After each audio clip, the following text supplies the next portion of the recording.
கடவுள் நம்பிக்கை இருக்கா நந்தினி? நான் தலைவரை நம்புறேன்.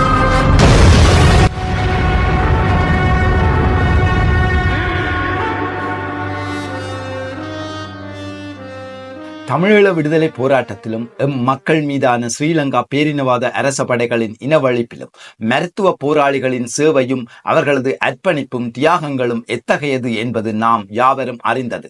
அத்தகைய மருத்துவ போராளிகளின் அர்ப்பணிப்பையும் தியாகத்தையும் உலகறியச் செய்யும் வகையில் சல்லியர்கள் என்னும் மிகவும் அற்புதமான முழுநீள திரைப்படத்தை இயக்குனர் திரு கிட்டு அவர்களின் இயக்கத்தில் தயாரித்துள்ளார் நடிகரும் தமிழ் தேசிய உணர்வாளருமான திரு சே.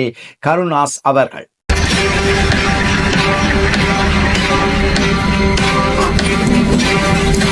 எமது விடுதலை போராட்டம் பற்றிய போதிய புரிதல் இல்லாமல், எமது மக்களுடனான கலந்துரையாடல்கள் எதுவும் இல்லாமல், எமது போராளிகளின் ஆலோசனைகளை நாடாமல், வெறும் வர்த்தக நோக்கில் தமிழ்நாட்டிலிருந்து பல திரைப்படங்கள் வெளிவந்து கொண்டிருக்கும் இன்றைய சூழலில் எமது போராட்டத்தின் மகத்துவத்தையும் தனித்துவத்தையும் ஆழமாக கற்றறிந்தும் அதற்கு மேல் திரைப்பட உருவாக்கத்தின் ஒவ்வொரு கட்டத்திலும் எமது போராளிகள் அரசியல் செயற்பாட்டாளர்களின் ஆலோசனைகளையும் வழிகாட்டல்களையும் கேட்டறிந்து மிகவும் நேர்மையாகவும் நேர்த்தியாகவும் தயாரிக்கப்பட்ட இச்சல்லியர்கள் திரைப்படத்தை புலம்பெயர்ந்து வாழும் ஈழத் தமிழர்களின் உதவியுடன் உலகெங்கும் வாழும் தமிழர்களிடத்திலும் சர்வதேச திரைப்பட பார்வையாளர்கள் மனித செயற்பாட்டாளர்களிடமும் கொண்டு போய் சேர்ப்பதே தன் நோக்கம் என கருணாஸ் அவர்கள் மிஷன் தமிழுக்கு அளித்த செவ்வியில் கூறினார்.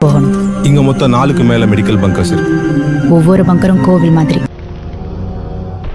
2025 ஜனவரி 1ஆம் தேதி உலகெங்கும் சல்லியர்கள் திரைப்படம் வெளியிடப்பட இருக்கும் நிலையில் எமது மக்களின் கருத்துக்களை அறியும் வகையிலும் அதனை உலகுக்கு தெரிவிக்கும் வகையிலும் குறித்த சில நாடுகளில் மட்டும் இத்திரைப்படத்தின் சிறப்பு காட்சிகள் காண்பிக்கப்படுகின்றன.